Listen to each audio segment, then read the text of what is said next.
Thank you, Mr. Chairman. I rise to urge my colleagues to support my proposal to halt the unchecked growth of the federal government.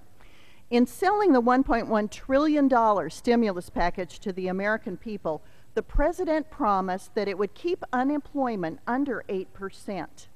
The results of this expensive experiment are in. It failed.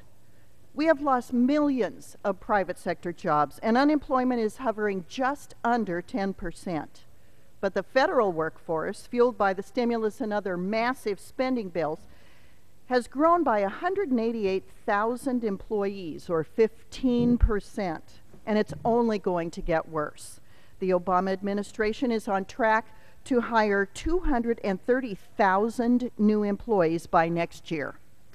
As we approach the full implementation of Obamacare in 2014, our government will have to staff a vast new healthcare bureaucracy.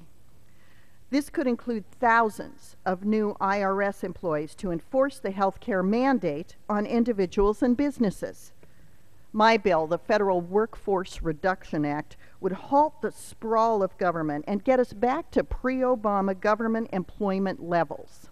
My bill would not force any civil servant out of their job, and it would exempt the Departments of Defense, Homeland Security, and Veterans Affairs.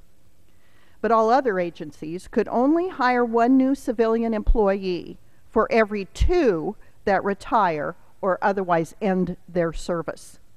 Our president and his agency heads would have to control their appetite for government expansion. They would make do with fewer resources, just like the individuals, families, and small business owners who have had to make sacrifices and cut back to deal with the recession. By attrition, the government would shrink back to pre-Obama levels and save taxpayers $35 billion over 10 years.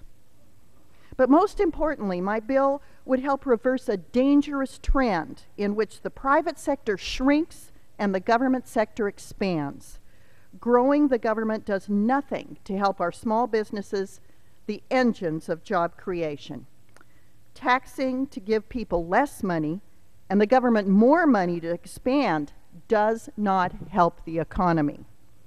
Yet the big government chameleon, debt-financed stimulus, cap and tax, Obamacare, tax increases coming this January, continue to roam the halls of Congress, threatening to choke off the entrepreneurial spirit that built this country.